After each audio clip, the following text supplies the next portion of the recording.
Сайн байцгаана уу эрхэм хүндэт үзэгч сонсогчдоо. За айгүй олон мэдээлэл байгаа. Ерөнхийд нь хэлэх юм бол 2026 оноос Чех улсад хэрэгжиж эхлэх хууль дүрмүүд гэсэн цогц сэдв. За энэ дотор тэгэхээр яг хөө зөвхөн Чех гэлтгүй бас Европын холбооны орнуудад дагаж мөрдөгдөх дүрм бас тодорхой хэмжээнд орж байгаа. За ерөнхийд нь харах юм бол хүний эрхтэй холбоотой, цагаачлалтай холбоотой, ажил эрхтэй холбоотой, эрүүл мэндийн салбарын тухай, орон сууц түүнтэй хамааралтай татвар даатгалын тухай, нийгмийн халамжийн тухай, боловсролын салбарын өөрчлөлтүүд, зам тээврийн холбогдлолтой буюу ялангуяа жолооч нарын анхааруул зохиох шин дүрм журмууд, хэрэглэгчийг хамгаалах болон хувийн мэдээлэл өгөгдлийг хамгаалах тухай дүрм журмууд гэсэн ийм сэдвүүд орсон байгаа. Тэгэхээр подкаст дуустал нь үзээрэй. Сонноос Хүүши нэр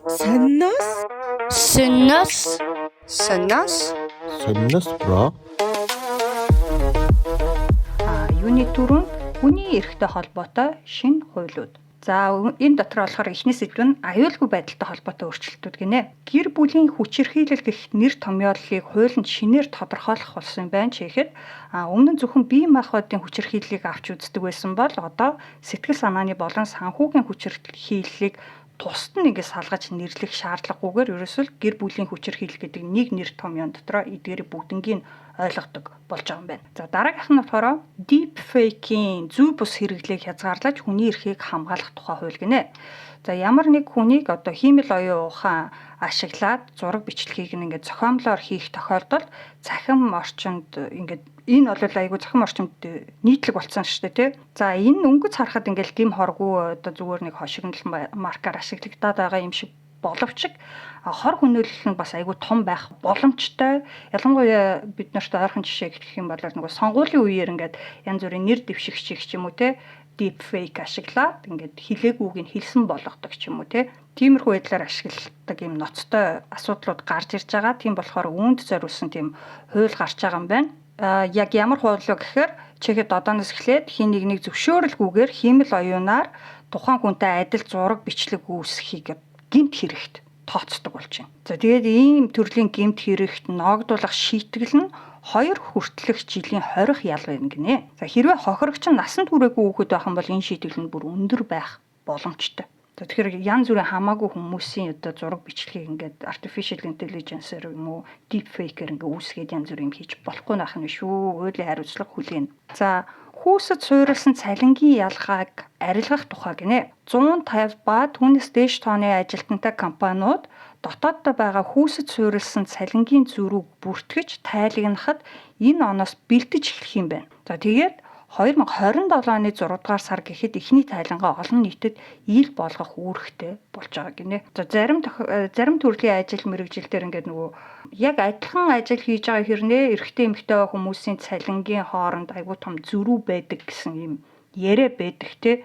Тэгэхээр энийг одоо хэрвээ байдаг бол арилгах үүднээс ийм хууль гарч байгаа гинэ. За энэ болохоор зөвхөн Чехэд гэлтгүй бас ерөнхийдөө Европын холбоонд ингээд гарсан чиглэл юм билээ. Тэгэхээр гишүүн улсуудад нь бас ялгаагүй хэрэгжинэ гэсэн үг байна. За дараагийнх нь болохоор ариун цэврийн хэрэглэлээр хангах тухай. За энэ талаар бол нэлээ өмнө нь яригдчихсэн. За зарим орнуудад бас хэрэгжээд эхэлсэн.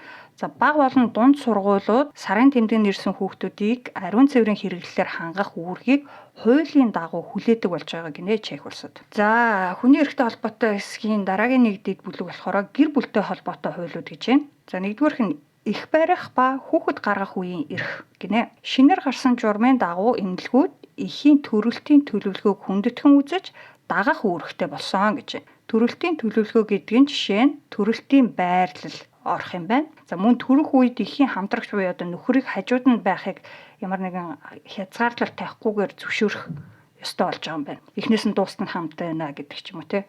Дараагийнх нь болохоор гэр бүл салалтын тухай хуулийн өөрчлөлт гинэ.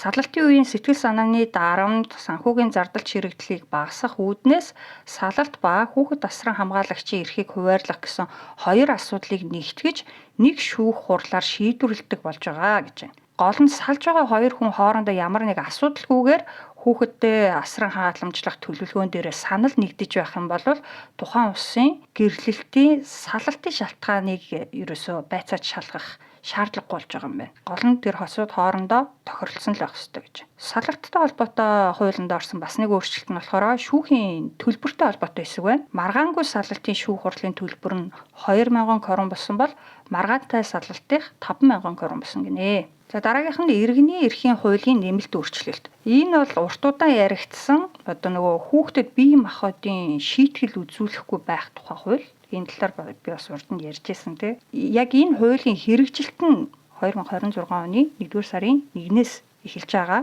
Өөрөөр хэлэх юм бол хүүхэд бол ямар нэгэн хүчирхийлэлгүй орчинд өсөн тойрных эрхтэй гэсэн хуулийн заалтын дагуу хүүхдийг алгадах, цохих гэх мэт бие махбодын шийтгэл үзүүлэхийг хоригдж байгаа. За дараагийнх болохоор бас хүүхдтэй холбоотой хүүхэд хамгааллын гэрчилгээ гинэ. За Чех улсын эрүүгийн хуулинд нэлээд олон нэмэлт өөрчлөлт ороод тэдгээрийн ихэнх нь 2026 оноос хэрэгжиж эхэлнэ.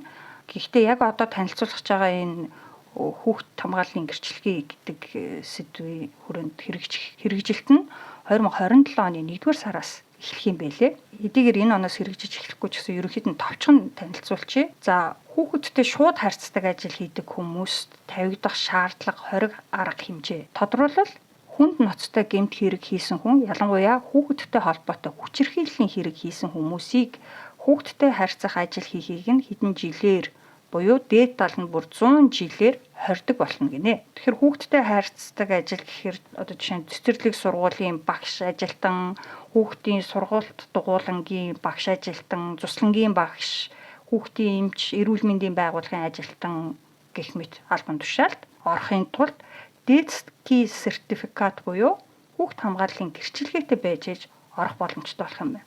За энэ гэрчилгээг бол одоо нөгөө цагдаагийн тодорхойлолт авдаг гэх шиг тийм зохих байгууллагаас нь авах хэрэгтэй юм байна. За хүний эрхтэй холбоотой хэсгийн дараагийн нэг дэд сэдв нь болохоор нөгөө LGBTQ нэмэх буюу бэлгийн цөөнхтэй холбоотой хуулиуд байна. За Европын холбооны бусад орнуудад батлуулсан ижил хүйсийн хосуудын гэрлэлтийн баталгааг Чех улсад энгийн гэрлэлтийн баталгаатай адил түвшинд хүлээн зөвшөөрдөг болсон гэж байна. За гэхдээ Чех улсад бол ижил хүйсийн хосын гэрлэлтийг хуулиар хүлээн зөвшөөрдөггүй хിവэрэ байгаа.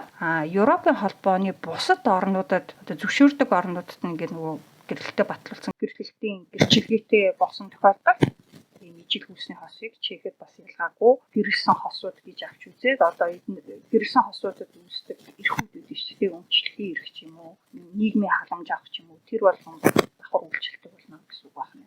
За дараагийнх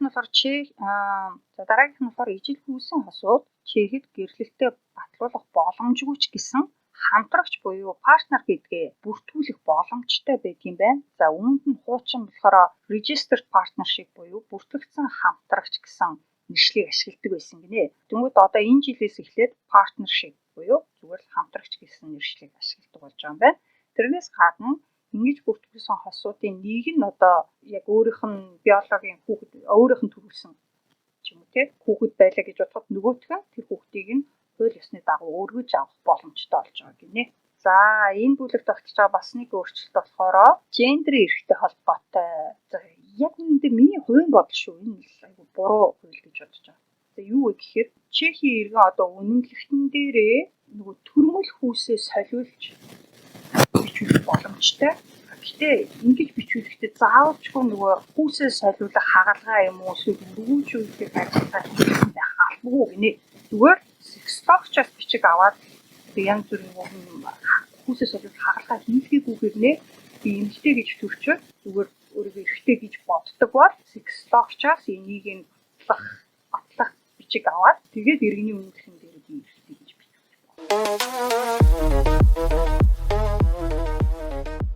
За 2026 оноос хэрэгжиж эхлэх хууль дүрмүүдийн 2 дахь бүлэг болохоор цагаачлалтай холбоотой хууль дүрмүүд байна. За эхний дүрм журам гэх юм бол 3 удаа алдар зөрчил гаргавал Чехэд амьдрах эрхээ хасуулна гэж. Чехэд урт хугацааны болон байнгын оршин суух эрхтэй гадаадын иргэн 1 жилийн дотор 3 удаа захиргааны зөрчил гаргавал оршин суух эрх нь хүчингүй болно гэж. Захиргааны зөрчил гэдэг жишээх юм бол нийтийн хэв журам алдагдуулах, эд хөрөнгийн хохирол учруулах гэх мэт зөрчилүүд багтана. За мэдээж ийм хэрэгт орсон хүн өөрийгөө өмгөөлж буруугүй гэдгийг нотлох эрхтэй, шүүхтэх эрхтэй. Тэгээд энэ нь яг буруутай гэх нь батлагдсан тохиолдолд тэрийг нэг зөрчил гэж тооцоод тэгээд нэг жил 3 3 төрчил гарах юм бол тэгээд амьдрах хэрэг цуцлагдах юм. За дараагийн нэг өөрчлөлт. Хэрвээ та Европын холбооны өөр нэг улсын иргэншилтэй бол Чехэд 90-с дээш хоногоор оршин суух амьдрах гэж байгаа бол Чехийн дотоод хэргийн яамд бүртгүүлэх ёстой болсон байна. За энэ бүртгэгдэл нь 2026 онд бол сайн дурах байх юм байна. Харин 2027 оноос эхлээд яг албан бүртгэл болох юм байна. За хэрвээ та өөрөө яг Европын холбооны иргэн биш ч гэхэл гэр бүлийн хүн чинь ч юм уу найз нөхөд чи Европын холбооны иргэн байгаа. Тэгээд Чехэд 90-с дээш хоногоор байх гэж байгаа бол энэ талаар анхааруулах хэрэгтэй юм биш үү. За дараагийнх болохоор яг ер нь бол украинчуудтай холбоотой гэхдээ бид нар мэдхэд илүүдэхгүй. Чехэд temporary protection буюу төр хамгаалалт гэсэн статустай байдаг. Украины дөрвөсөд санхүүгийн харьяат бус байдал Чехэд дасан зохицсон байдлаа баталж чадах юм бол 5 жилийн оршин суух эрх авах боломжтой болж байгаа гинэ. Тэгэхээр одоо нөгөө дайнаас дөрвөд ирсэн байгаа хүмүүс чинь шууд нөгөө 5 жилийн оршин суух эрхийн бичиг авахд илүү амар болж байгаа л гэсэн үг. Дараагийн нэг зүйл болохоор дасан зохицох сургалттай холбоотой. Чехэд урт хугацаагаар оршин суух зорилгоор ирсэн гадаадын иргэд ирснээсээ хойш 1 жилийн дотор дасан зохицох сургалтанд заавал хамрагдах ёстой байдаг.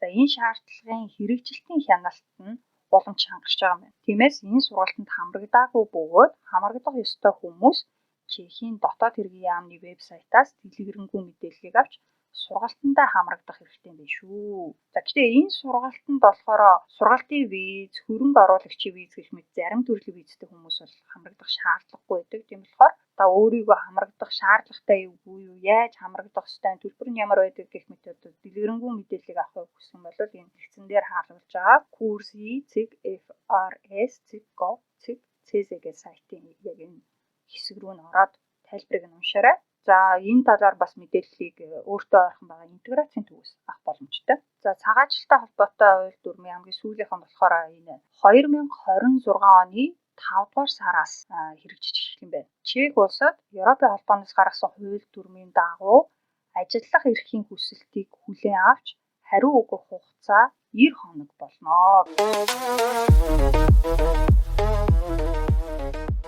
За 2026 онд Чехэд ажил хөдөлмөр эрхлэлттэй холбоотой ямар шинэ хууль дүрмүүд гарч байгаа вэ гэдгийг одоо та бүхэндээ мэдээлье. Эхний хэсэг нь болохоор цалинтай холбоотой өөрчлөлтүүд байна. За энэ талаар бол би өмнө нь бас мэдээлж байсан. Хөдөлмөрийн хөлсний доод хэмжээ 1-р сарын 1-ээс эхлээд цагийн 134.4 крон болж байгаа л сарын 22,400 крон болж нэмэгдсэн. За тэгэхээр хөдөлмөрийн хөлсний доод хэмжээтэй уялдаатай байдаг бусад төрлийн одоо тэтгэмж, хураамж гэх мэт юмнууд дагаад өснө гэсэн үг. За мөн ажил хөдлийн тэтгэмжийн хэмжээ өөрчлөгдөж байгаа. За энэ талаар ч гэсэн бас дэлгэрэнгүй өмнө нь ярьжсэн болохоор манай суугийн Сонноос подкастын 52 дахь дугаараас энэ мэдээллийг авах боломжтой. За дараагийн хэсэг болохоор орлогын татвар болон хөнгөлөлт бонустай холбоотой шинэ хууль дүрмүүд байна. Gym card эсвэл төрөл бүрийн ваучер зэргийн ажил олгогчоос өгдөг хөнгөлөлтүүдэд татвар ногдуулахгүй гэдэг заалт нь эдгээр хөнгөлөлтөнд зөвхөн мөнгөн бус бэлгийн хэлбэрээр байх юм бол үйлчилнэ гинэ. За өөрөөр хэлэх юм бол урд нь эдгээр хөнгөлөлтийн эрхийг мөнгөн бус хэлбэрээр авахаас татгалзаад одоо яг юм ваучер эрхийн бичиг байдлаар нь авахаас татгалзаад дүүцэх мөнгөнд дүнгийн цалин дээрээ нэмж авсан тохиолдолд тэр нэмэлт орлогод нь татвар ногдуултгүй байсан юм байна. Тэгвэл энэ оноос эхлээд энэ боломж нь хаагдсан буюу мөнгөн урамшуулал авсан тохиолдолд ерөөсөө тэр бонуснасаа бас орлогын татвар бодуулах юм байна. За дээрх төрлийн ваучертай холбоотой татварын нөхцөл бас нэг өөрчлөлт орсон байна. Чехдэг ажил олгогчид нь ажилчдаа эрүүл мэндийн үйлчилгээ болон амралт чөлөө цагаа өнгөрүүлэхэд зориулсан төрөл бүрийн хөнгөлөлтийг мөнгөн бус хэлбэрээр буюу янз бүрийн карт, ваучраар олгодог. За жишээлх юм бол мультиспорт карт, спорт соёл амралтын зориулалттай ваучрууд, амралтын газраар үйлчлүүлэх эрхийн бичиг, эрүүл мэндийн үйлчилгээ болоод харааны шил худалдаж авахд зориулсан хөнгөлөлтийн карт болон эрхийн бичиг, соёлын арга хэмжээний тасалбар. За тэгээ манайхны сайн мэддэг нөгөө Edenred, Sodexo, Plaxi гэсэн нөгөө юм Stravinky хөнгөлтийн картууд гэдэг шүү дээ. За эдгээр нь хэдийгээр мөнгөн бус хэлбэрээр олгогддог орлого буюу одоо Nepенeshny PM гэж тооцогддогч харгалзах мөнгөн үнэлгээтэй байдаг. Одоо 100 короны Stravinky гэдэг ч юм уу те цаанаа нэг мөнгөн үнэлгээтэй байгаа шүү дээ. Тэгвэл энэ мөнгөн үнэлгээнийх нь нийлбэр дүн хэд байхаас хамаарат дараах байдлаар татвар ногдуулна гэж байна. За үүнд Эрүүл мэндийн бүтээгдэхүүн үйлчлэгээнд зориулсан мөнгөн бус хөнгөлөлтийн нийлбэр мөнгөн үнэлгээ нь жилийн 48967 коронавирус давах юм бол амралт чөлөөт цагт зориулсан мөнгөн бус хөнгөлөлтийн нийлбэр мөнгөн үнэлгээ нь жилийн 24484 коронавирус давах бол тус илүү гарсан дүнд нь орлогын татвар ногдуулна гинэ. За Чех улсад хүн амын орлогын албан татвар шаталсан хэлбэртэй байдаг. За тодорхой босго дүнгээс дээш орлоготой иргэд 23% татвар төлдөг бол тэр босго дүнгээс доош орлоготой иргэд 15% татвар төлдөг. За энэ заалтанд нь бол яг өөрчлөлт ороогүй боловч тэр нөгөө босго дүн гэдэг нь шүү дээ. Тэр нь инфляцтай холбоотойгоор өөрчлөгдсөн байна. Өнгөрсөн онд болохоор жилийн орлого нь 1,676,052 коронавирус давсан хүмүүс 23% татвар төлдөг байсан бол 2026 оноос эхлээд 1,762,812 коронавирус давсан жилийн орлоготой хүмүүс 23% татвар төлдөг болох юм байна. За энэ одоо сарын дундаж орлого нь 146,901 коронавирус дээш гэсэн үг болж байгаа. За үүнтэй төстэйгээр ДПП буюу богино хугацааны ажлын гэрээгээр ажилтдаг иргэдийн цалингаас эрүүл мэндийн даатгалын төлбөр суудах тухай хуулинд өөрчлөлт орсон байна. За энэ төрлийн гэрээгээр хэвчлэн оюутнууд цагийн ажил, түр хугацааны ажил эрхлэгчид болон хуваарь хөдөлмөр эрхлэгчид багтдаг. За ийм гэрээний дагуу ажилтдаг бөгөөд профессионик дааны буюу татварын мэдээлэл өгдөггүй иргэдийн нэг ажил олгогчоос авах сарын цалин нь 12,000 коронавирус давсан тохиолдолд нийгмийн болон эрүүл мэндийн даатгал суутгах гинэ. За өнгөрсөн жил болохоор энэ дүн нь 11,500 крон байсан. За дараагийн нэг өөрчлөлт. Гэрээсээ ажиллах тохиолдолд зарим ажил олгогчид тухайн ажилтнанд цахилгаан, дулаан, усны хэрэглээний зардлыг нөхөн олгоор байдлаар цагаар нь тооцож олгодог. За энэхүү нөхөн олгорын цагийн үнэлгээ өнгөрсөн онд 4,8 крон байсан юм байна.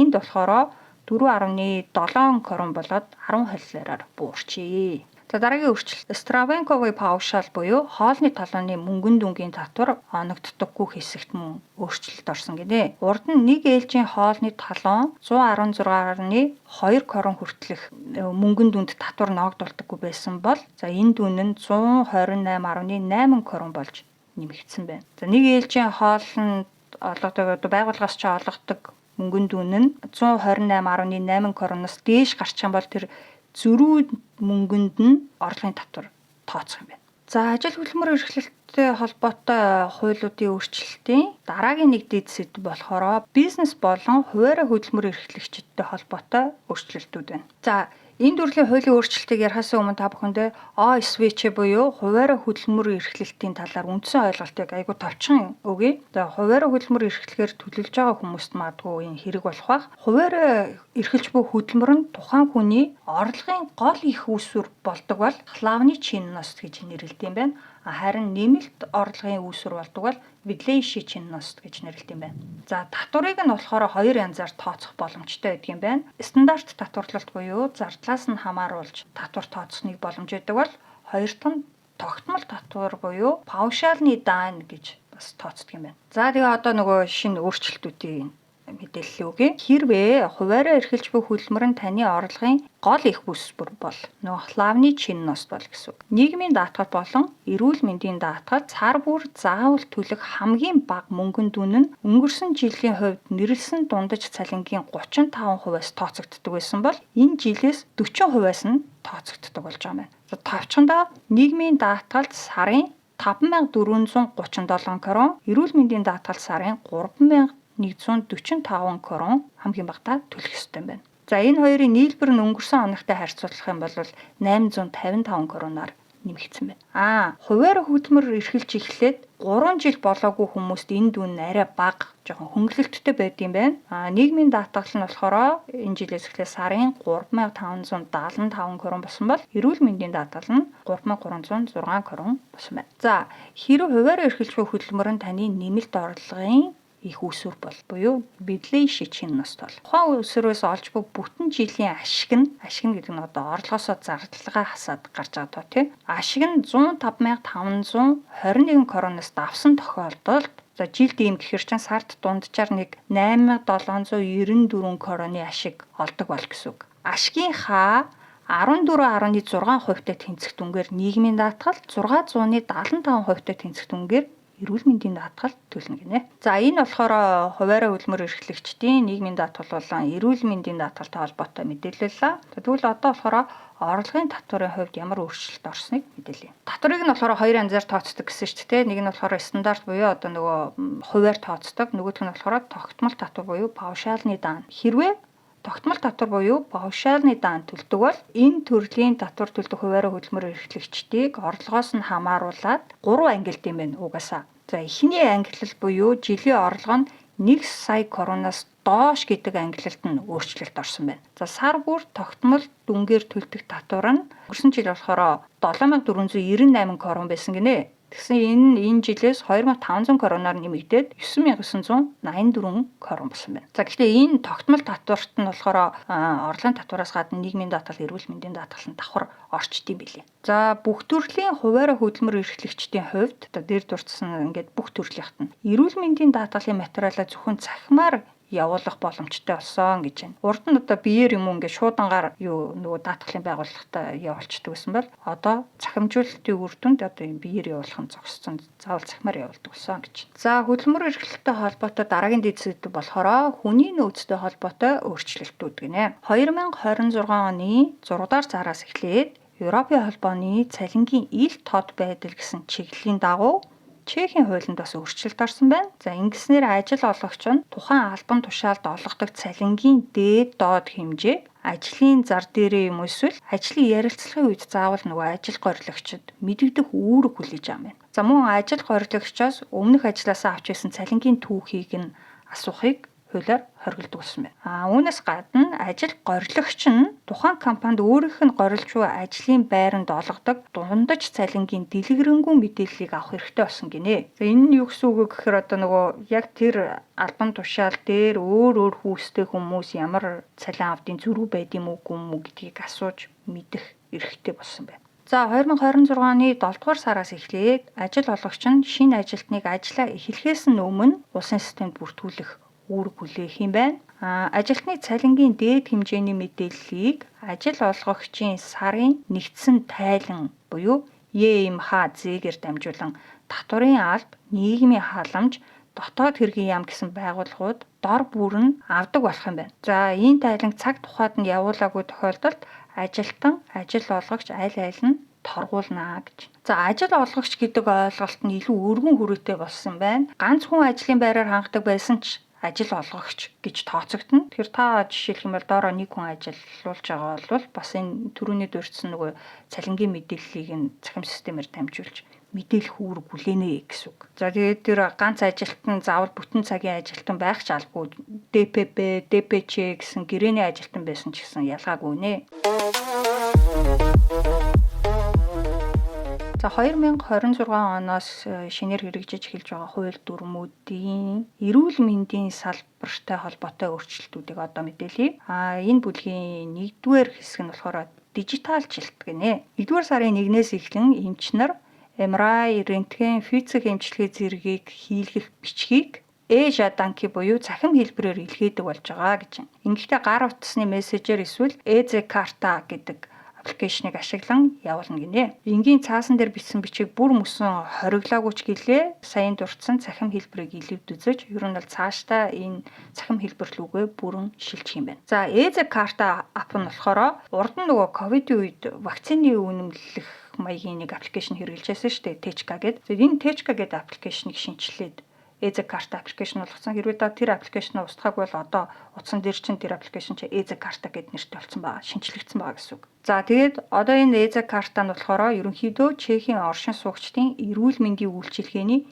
нэгдсэн аппликейшн болж байгаа юм байна. Эндээс эмч нарын мэдээлэл, байршил, өөрт хэрэгтэй эрүүл мэндийн үйлчилгээний мэдээлэл, үнэгүй урьдчилсан үзлэг онцлогооны мэдээлэл зэргийг энэ оноос эхлээд авах боломжтой болж байгаа гинэ.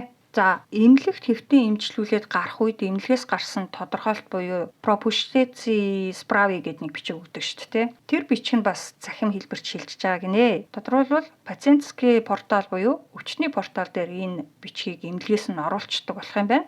Ингэсээр одоо нөгөө өвчтөн заавал тэр нэг юм цаасан тодорхойлолтой байрал үрхийн эмч ч юм өөр дараагийн нөгөө спешиалист руугаа очих албагүй зүгээр тэр систем рүү нөгөө эмч нь ороод хардаг болчихж байгаа юм байна. За эдгээр болон бусад эрүүл мэндийн салбарын захимжилттай холбоотой бүх мэдээллийг нэг дороос авах боломжтой. Энэ нь болохоор эрүүл мэндийн яамны харьяа үндэсний эрүүл мэндийн мэдээллийн портал буюу NZIP.CZ гэдэг энд дэлгэцэн дээр харуулж байгаа сайтаас авах боломжтой. Энэ дээр бас EZ карт гэдэг аппликейшны тухай мэдээлэл нь ч гэсэн байгаа, татах холбоосон ч гэсэн байгаа. За эрүүл мэндийн даатгалтай холбоотой шинжилэлт өөрчлөлтүүдийг мэдээлье. 1-р сарын 1-ээс эхлээд ажил олгогч, хуваарай хөдөлмөр эрхлэгч болон эрүүл мэндийн даатгалын компани хоорондын харилцаа холбоо зөвхөн цахим хэлбэрээр явагдах ёстой болж байна гэсэн байна. Эрүүл мэндийн даатгалын компаниуд үйлчилгээний төлбөрөө бэлэн мөнгөөр авах болж байгаа юм байна.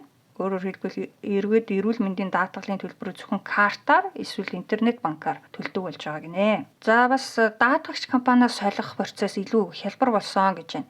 1-р сараас эхлээд иргэн эрүүл мэндийн даатгалын үйлчилгээ авдаг компаниас сольсон тохиолдолд хуучин даатгагч компани нь тухайн үйлчлүүлэгчийн түүхийг шин даатгагчид нь 1 сарын дотор гаргаж өгөх үүрэг хүлээнэ гэж. За мөн хэрэглэгчид яг хэрэгтэй байгаа үйлчилгээг нь үзүүлэх эмч эмнэлэгтэй даатгалын компани нь холбож өгч чадаагүй тохиолдолд тэр даруйдаа даатгалын компаниас солих эсвэл нөхөн олгоор шаардах хэрэгтэй болсон гэж. За энэ яг юу гэсэн үг гэхээр даатгалын компаниуд ч ингээд хамтран ажилладаг эмнэлэг эмч нартай байдаг шүү юм гэрээтэй. Тэгээд би жишээ нь одоо ийм асуудлаар эмчид үзүүлэх хэрэгтэй байна гэдэг даатгалын компанид хэлэнгүүт заримдаа нөгөө яг энэ төрлийн эмчийн гэрээтэй эмч бид нарт яг таны амьдардаг дүүрэгт харьяа дүүрэгт байхгүй байна гэдэг ч юм уу те. Тэгэхээр одоо та өөрөө өөр газар олоод үзүүлээ. Тэр тохиолдолд бол одоо гэрээгүй эмчид үзүүлсэн тохиолдолд бид нар төлбөрийн төлж чадахгүй гэдэг нөгөө өвчтөн өөрөө халааснасаа төлөх тохиолдол айгүй их гардаг шүү дээ те. За ийм тохиолдолд бол одоо хэрэглэгч за тэгвэл би өөр даатгалын компанид одоо үйлчлүүлэгч болёо гэж шууд тэр дараа нөгөө гэрээгээ цуцалж болдоггүй. Заавал ингээд жилд нэг л удаа ер нь бол даатгалын компанийг солих боломжтой байт юм байна л да.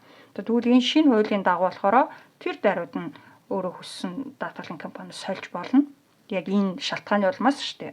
Эсвэл одоо байгаа тэр даатгалын компаниас нөхөн олгоор хууль ёсны дагуу нэхэмжлэх боломжтой болж байгаа юм байна. За эрүүл мэндийн даатгалтай холбоотой саяхан хийсэн өөрчлөлтүүд нь болохоор зөвхөн public insurance буюу одоо бидний хэлдгээр нөгөө улсын даатгалт хамаатай. Одоо тэгэхээр оюутны виз, гэр бүл нийтгэлийн визээр энд амьдардаг хүмүүс ч болохоор нөгөө commercial буюу одоо арилжааны даатгалт байдаг шүү дээ. Тэр хүмүүст бол хамааралгүй юм биш үү. За дараагийн дэд зүйл болохоор шүд амны эрүүл мэндтэй холбоотой шинжилэлт өөрчлөлтүүд. За саарл ломбыг хориглохоор болсон гэж байна.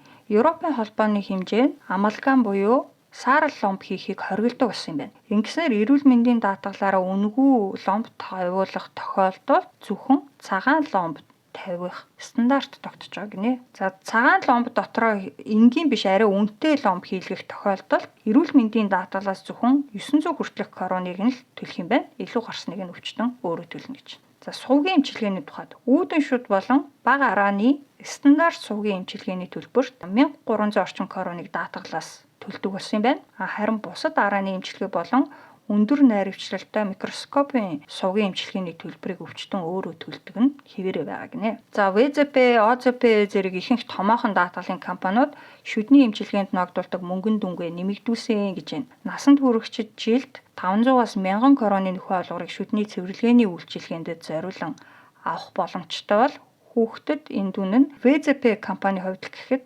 2000 корон болж өөрчлөгдсөн гинэ. За дараагийн дэд болохоор урьдчилан сэргийлэх үзлэгтэй холбоотой. За бүдүүн гидсний хавдрын үзлэг. Бүдүүн гидсний хавдраас сэргийлэх зорилготой дурангийн шинжилгээг заавал хийлгэж эхлэх нас нь 50 байсан бол энэ жилээс эхлээд 45 болж байгаа юм байна. Тэгэхээр өрхийн эмч болон эмэгтэйчүүдийн эмч нар 45-аас дээш насны өвчтнүүдтэй энэ шинжилгээнд хамрагдахыг зөвлөх үүрэгтэй болж байгаа гэж. За зүрхний бичлэг буюу ЭКГ. Зүрхний өвчлөлөө сэргийлэх үзлэг буюу электрокардиографик эрсдэл өндөртэй хүмүүст 40 наснаас эхлэн хийдэг байсан бол одооноос 30 наснаас эхлэн хийдэг болж байгаа гэж. За эрсдэл өндөртэй гэдэгт нь жишээлхэн бол хит даргалалттай, чихрийн шижинтэй, даралт өндөртэй гэх зэргийн хүмүүс багтдаг юм байна. За дараагийнх болохоор урьдчилан сэргийлэх сангийн бонус гинэ. Чехийн олон нийтийн буюу бидний хэлдгээр улсын даатгалын компаниудад фонд превенц буюу урьдчилан сэргийлэх сан гэсэн ойлголт үүд юм байна. Энэ даатгуулагчийн эрүүл мэндийн үйлчилгээнээс гадуур эрүүл мэндийн ямар нэг асуудлаас урьдчилан сэргийлэхэд зориулсан бонус маягийн олгор гинэ. За даатагч компаниас хамаарат баг саг ялгаатай байдгийг гэж байна. Тэгээ гол төлөө фитнес, усан бассейн, йогийн хичээл гэх мэт спортоор хичээллэхэд шүд амны хүндийн зарим үзлэг эмчилгээ, харааны шилийн аминд эм худалдаж авах гэх мэтэд зориулдаг юм фонд юм байна. За энэ төрлийн нөхөн олгорыг авахын тулд 2026 оноос эхлээд тухайн даатгуулагч заавал өрхийн эмчдэрээ урьдчилан сэргийлэх үзлэг шинжилгээнд сүүлийн 24 сарын дотор хамрагдсан байх ёстой гэж. За вакцины зориулсан нөхөн олгорын нэмэгдэл. Зарим даатгалын компани заавал хийлгэх албагүй вакцинд ноогдох нөхөн олгорын хэмжээгээ нэмсэн гинэ. Тухайлбал ВЗП ханиад томооны вакцины зориулсан олгороо 300 крон болгосон гэж байна. Харин хачигны вакцины 700-аас 1500 кроны нөхөн олгор олгож байгаа гэж. За эрүүл мэндийн салбарт гарч байгаа шинжилгээний хамгийн сүүлийн дэд сэдэв болохоор ийм эмчилгээний шинжилэл реформ гинэ. 1-р сарын 1-ээс эхлэн 21 нас хүрсэн иргэд өөрийн гэр орондоо 3 хүртэлх тонны канабис тарьж ургуулахыг зөвшөөрнө. Мөн гэртээ 100 г хүртэл, олон нийтийн газар 25 г хүртэл жинхэнэ хатаасан канабисыг авч явахыг зөвшөөрнө. Зөвшөөрнө гэдэг нь одоо яг нөгөө ийм явдал боллоо гэхэд тэр хүнийг одоо шууд гэмт хэрэгтэн гэж үзээд хорж цагдахгүй л гэсэн үг. Дараагийнх нь нэг зүйл болохоор энэ их сонирхолтой. Эмчилгээ авдаггүй хүндэрсэн хэлбэрийн депресс буюу сэтгэл гутралын эмгэгтэй эсвэл сэтгэл зүйн гүн хямралтай өвчтнүүдийн эмчилгээнд псилоцибин гэдэг бодисыг маш нарийн хяналтан доор хэрэглэхийг 2026 онд хуульчлан гинэ. За псилоцибин гэдэг нь болохоор сэтгцэд нөлөөлдөг мөөгний найрлагад байдаг нэг төрлийн идэвхтэй бодис гинэ. За энэ хууль нь болохоор Чехэд хэрэгжснээр Европтой хамгийн анхных нь болох юм. За одоо та бүхэндээ Чехэд 2026 оноос хэрэгжиж эхлэх орон сууц ба түүнтэй холбоотой татвар зээлийн тухай өөрчлөлтүүдийн мэдээллийг хүргэе. Орон сууцчлалтыг дэмжих тухай хууль. 2026 оны 1-р сараас хэрэгжиж эхэлж буй энэхүү хууль нь тусгаснаар орон сууцчлалттай холбоотой нэг цэгийн үйлчилгээний 115 газрыг ажилуулахар болсон гинэ. За эдгээр цэгүүдээс оршин суугчид хуулийн зөвлөгөө, зуучлалын үйлчилгээ авах боломжтой юм байна. Мөн залуу гэр бүл ганц бие эцэг их зэрэг эмзэг бүлгийнхэн түрээсийн гэрээг хийхэд хялбар болгох үүднээс хуваарай байр түрээслүүлэгчдэд төрөөс санхүүгийн баталгаа гаргаж өгдөг болж байгаа гинэ. За ипотекийн зээлийн хүүгийн суутгалын өргөжилт. Дружество буюу хамтын өмчлөлийн орон сууцанд амьдардаг иргэдийн ипотекийн зээлийн хүүг орлогын албан татварын суурнаас суутгах боломжтой болсон гэж. Ингэснээрээ энгийн ипотекийн зээлийн нөхцөлтөө адил болж байгаа гэсэн үг юм байна. Энэ нөхцөлд хамрагдахад 50 дахь нөхцөл нь болохоор тухайн орон сууц нь тэр иргэний үндсэн оршин суудаг гэр нь байх ёстой. Өөрөөр хэлбэл туслан мостонгийн байран ч юм уу 2 3 дахь байран байж болохгүй. Тэгээд татвараас суудгах дээр дээд хязгаар нь жилийн 150 мянган крон байна гэж. За ипотекийн зээл авах зарим нөхцөл чангарлаа гинэ. Хэрв та хөрөнгө оруулалтын зориулалтаар үл хөдлөх хөрөнгө авч байгаа бол за жишээ нь байнга амьдрах байр болон туслангийн байран дээр нэмээд 3 дахь байраа авч байгаа бол эсвэл түрээслүүлэх зорилгоор үл хөдлөх авч байгаа бол түүнийхээ үнийн дүнгийн зөвхөн 70 хүртэлх хувьтай тэнцэх хэмжээний зээлийг л ипотекээр авах боломжтой. Харин үндсэн буюу яг өөрөө амьдрах орон сууцаа авч байгаа бол 80-аас 90 хүртэлх хувийг нь ипотекээр авах боломжтой. За дараагийн нэг өөрчлөлт болохоор түрээслэгчийн засварын зардал гинэ. За түрээсийн байранд амьдардаг ирэг жижиг хэмжээний эвдрэл хэм хэрэглийн засварын төлбөрийг өөрсдөө төлдөг. Одоо жишээ нь нэг гэрэл чийдэн шатахч байд юм уу те. Тиймэрхүү юмны зардлыг бол байрны эзэн биш түрээслэгч нь өөрөө төлдөг. За гэхдээ яг энэ жижиг засвар гэдэгт яг ямар засварыг тооцох вэ гэдэг нэг тодорхойлт хэрэгтэй болно да. Тэнгүүд тэрийг нь болохоор мөнгөнд дүнгээр нь тооцчд юм байна. За өнгөрсөн жил хүртэл болохоор 1000 кроноос доош өртөгтэй засварыг болохоор жижиг засвар тооцдог байсан. Тэгвэл энэ жилээс 1500 кроноос доош өртөгтэй засварыг жижиг засварт тооцох юм байна. Тэгэхээр ингээд нэг жижигхэн засвар хийхэд тэр төлбөр нь 1500-аас доош гарчих юм бол түрээслэгч өөрөө төлнө.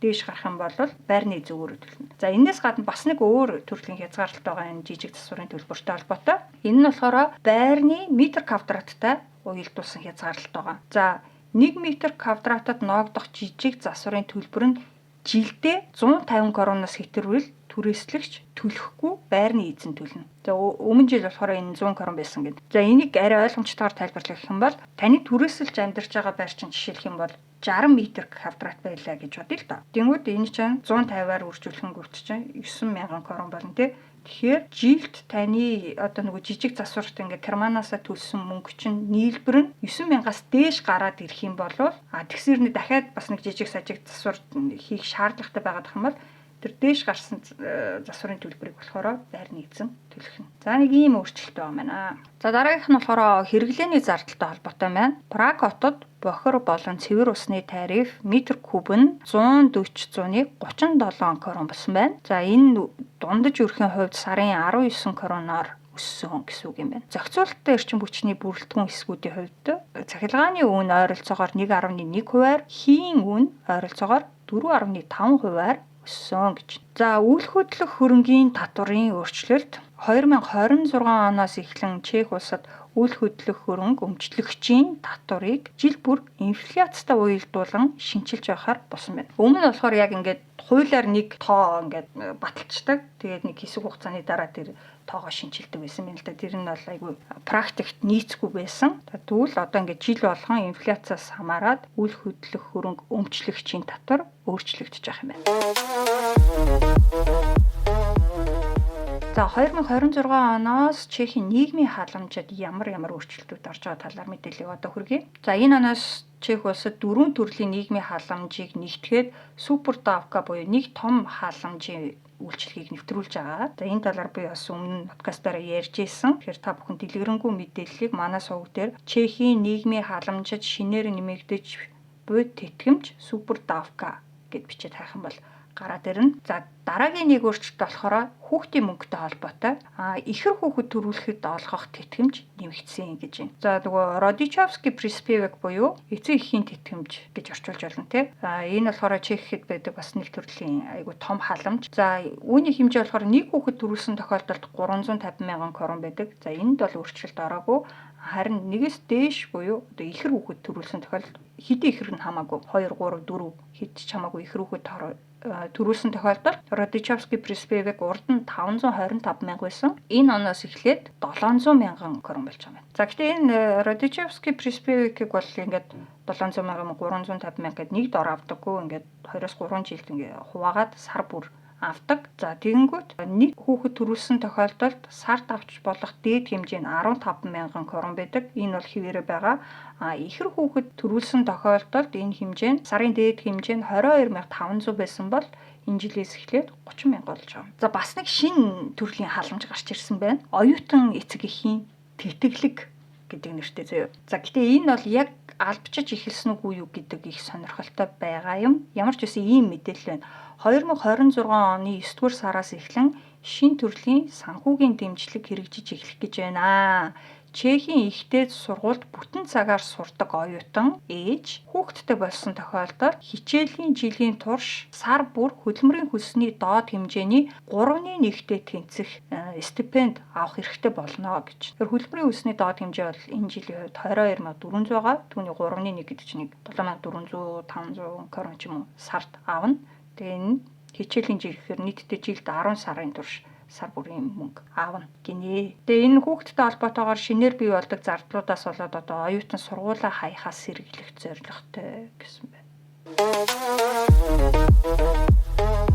За одоо та бүхэндээ 2026 онд боловсролын салбарт гарч буй өөрчлөлтүүдийн талаар мэдээлэл хүргэе. Эхнийх нь болохоор цэцэрлэг сургуулийн бүртгэлийн хувиар өөрчлөгдсөн гэж байна. Эх хичээлийн жилд 1-р ангид орох хүүхдүүдийн сургуулийн бүртгэл 1-р сарын 15-наас 2-р сарын 15-ны хооронд үргэлжилнэ гэж байна. Уг нь бол хавар идэв штэ тий. Тэнгүүтийн наашилсан биш үсэн анхаараарай. За харин цэцэрлэгийн бүртгэл 3-р сарын 15-наас 4-р сарын 15-ны хооронд үргэлжлэх юм байна. За 3 нас хүрсэн хүүхдийг цэцэрлэгт хамруулах тухай. За энэ хуулийн талаар өмнө нь би бас та бүхэндээ мэдээлж ирсэн. Гэхдээ яг хуулийн бүрэн хэрэгжилт нь 2026 оны 1-р сарын 1-ээс эхэлж байгаа болохоор дахиад сануулъя. Хичээлийн жил эхэлснээс хойш 3 нас хүрсэн хүүхэд тэр даруйдаа цэцэрлэгт хамрагдах хууль ёсны эрхтэй болж байгаа. За хэрв багтаамжийн асуудлаас болоод цэцэрлэгт орж чадахгүй бол харьяаныхан засаг захиргаанаас хүүхдийн бүлэг буюу детская скупинад манайхаар өдөр өнжүүлэх гэсэн үг те.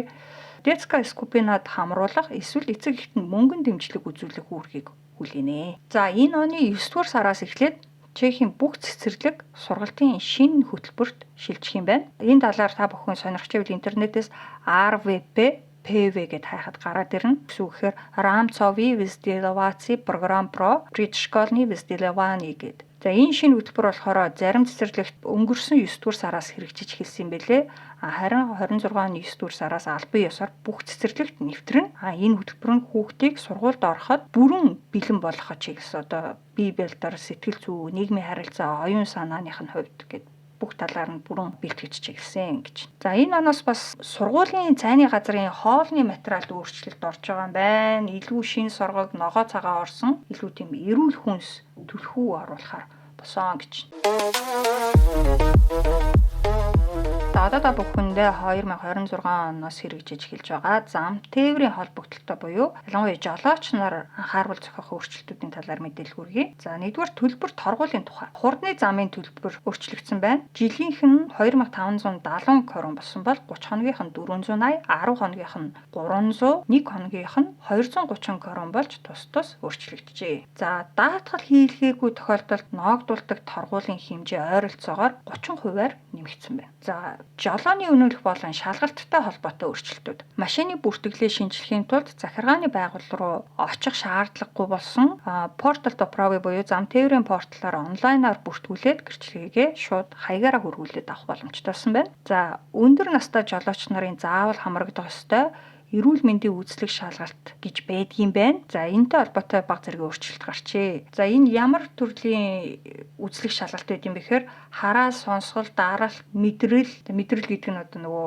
сэтгцийн эрүүл мэнд биш те зүгээр одоо мэдрэх. Тэгээд хөдөлгөөн болон хариу үйлдэл үзүүлэх чадамж, ужиг өвчтөй эсэх, ямар төрлийн эм тан байнга хэрэгэлдэг гэх мэтийг нь одоо өрхийн эмчин үзэж шинжилгээд ийм тодорхойлт нэгэсэнтэй хийж өгдөг юм байна. Урд нь энэ үзлэгт 65 наснаас эхлээд 5 жил тутам хамрагддаг байсан бол энэ жилээс эхлээд 70 наснаас эхлээд 5 жил тутам хамрагддаг болж байгаа юм байна. Тэрнээс гадна нөгөө шинжилгээний үр дүн ингээд цаасан хэлбэрээр гаргаж өгдөг гэсэн шүү дээ. Тэгээ нөгөө бас нэг жолооны үнэмлэх шиг нэг цаас аваад явдаг байсан юм байна л да. Тэр нь болоо цахимжцсан. Тэгэхээр шаардлагатай тохиолдолд цагдаа нар тэрийг шууд онлайнаар системээс шалгах боломжтой болж байгаа юм байна. Замын хөдөлгөөн зам тээврийн зохицуулалт болон хууль эрх зүйд гарч байгаа өөрчлөлтүүдийн талаарх мэдээлэл хүргэе. Европын холбооны хэмжээнд EU Digital Identity Wallet гэсэн дижитал үнэмлэхийн хэрэглээ нэвтэрч байгаа гинэ. Тэгэхээр Чехийн зам тээврийн портал буюу портал доправи эсвэл e-докладыгаар дамжуулж авсан жолооны үнэмлэх нь Европын холбоо даяар хүчинтэй үйлчлэн. Тэгээд энэ дээр нөгөө хуримтлагдсан мэдээлэл нь шууд Европын холбооны бүх улсын замын цагдаа нарын хооронд ингээд шууд хандах боломжтой, авах боломжтой болж байгаа юм байна. За энэ нь яг юу гэсэн үг юм бэ гэхээр Европын холбооны бусад улсуудад явж байхдаа гаргасан зөрчлийн мэдээлэл нь одоо нөгөө Чехийн зохиох албанд маш хурдан ингээд бүртгэгдээд явчихна. За товчондоо Европын холбооны аль ч улсын замын цагдаа таны зөрчлийн талаар мэдээллийг шууд ингээд системээс харах боломжтой болно.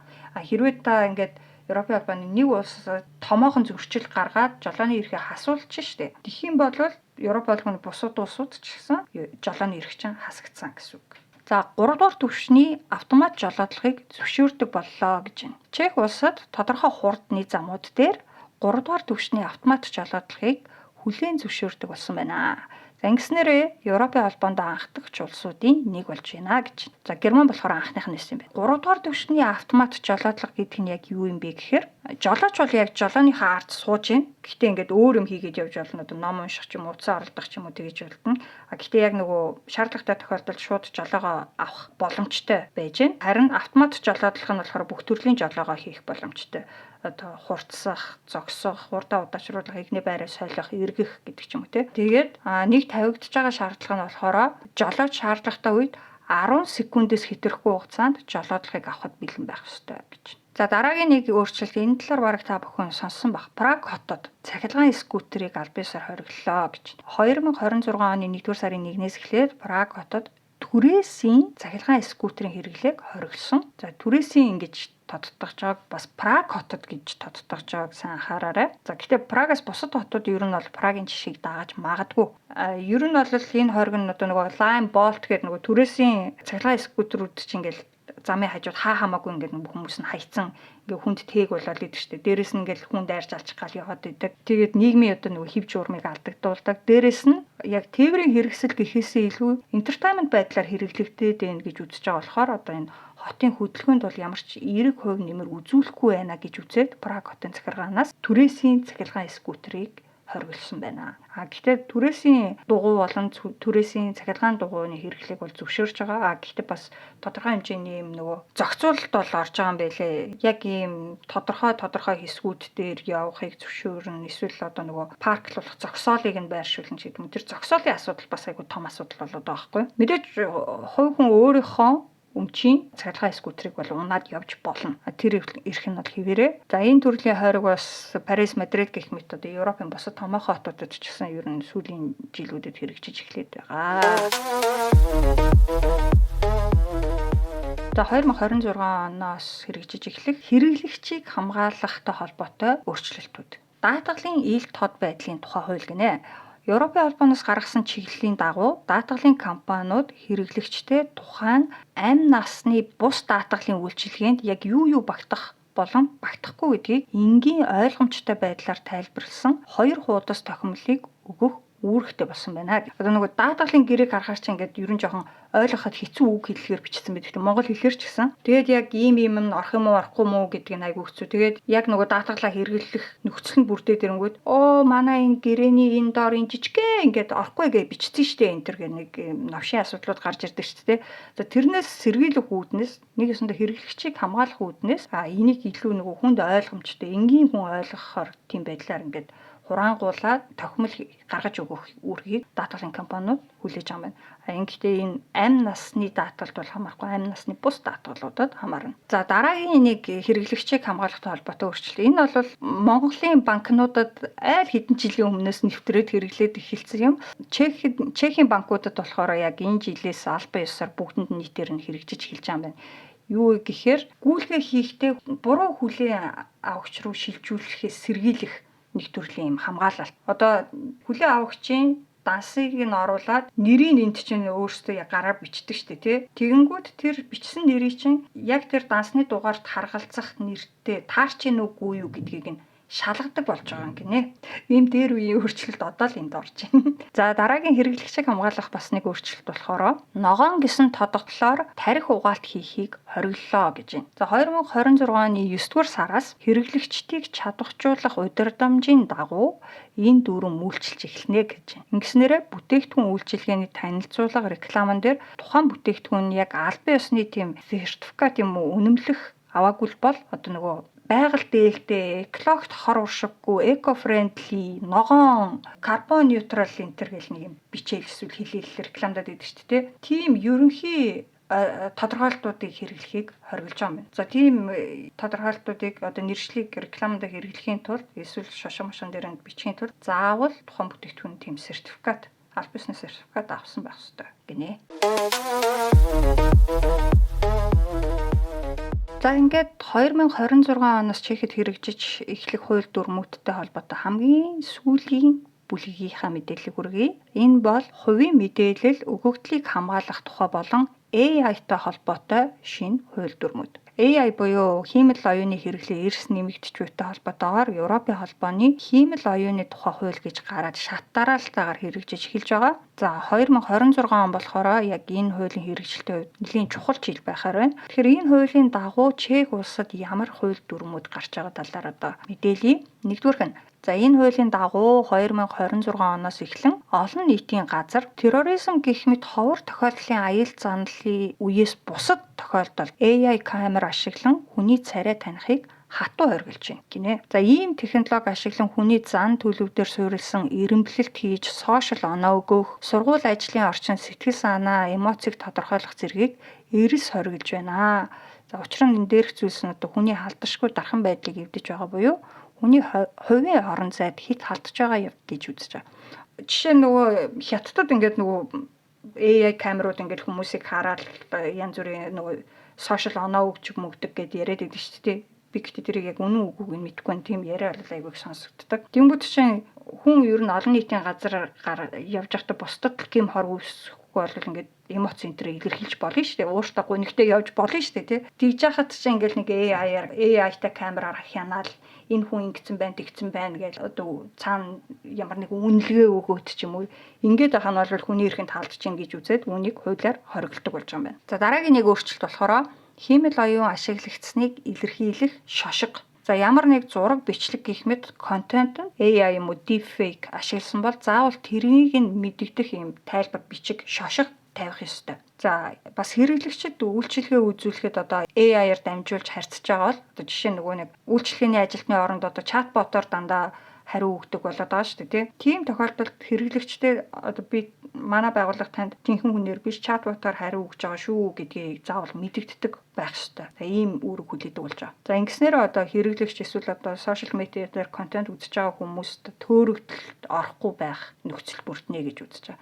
Тэгэхээр хэрвээ та бүхэн ч гэсэн өөрсдөө ингээд янз бүрийн бичлэг, зураг ингээ AI-аар ч юм уу deepfake-ээр хийж байгаа бол энэ AI-аар хийсэн гэдгээ заавал ингээд мэдэгдэх үүрэгтэй болж байна гэсэн үг байхгүй. Гэхдээ ихэнх юунууд бол програмууд бол AI-аар хийсэн гэдэг юм бичгтээ юугаа бичлэгийг гаргаад өгдөг болох байх л да. За дараагийнх нь болохоор тайлбар авах эрх гинэ. За орчин үед олон төрлийн бизнес хиймэл оюун дээр тулгуурсан шийдвэр гаргах явдал бий болж байгаа. Хэрэглэгчид хүртэл яг энэ нөгөө AI дээр суурилсан шийдвэр гаргаж өгдөг ч юм уу тийм үйлчилгээнүүд бий болж байгаа шүү дээ. Одоо жишээ нь нөгөө зээлийн аппликейшн ч юм уу тиймэрхүү юм дээр ч одоо таны өмнөөс яаж зээл авбал зүгээр үү гэдэг шийдвэрийг ингээд AI-аар гаргаж өгдөг ч юм уу. Одоо юун дээр хувьцаа, үнэт цаас борлуулах, арилжах, coin энтер арилжах тиймэрхүү аппликейшнүүд дээр бас яг нөгөө арилжаа хийхэд чинь AI дээр суурилсан шийдвэр ингээд санал болгоод байдаг шүү дээ, үүнтэй холбоотой өөрчлөлт байх нь л дээ. За ийм төрлийн үйлчилгэээн дээр болохоро хэрвээ хэрэглэгч хүсэх юм бол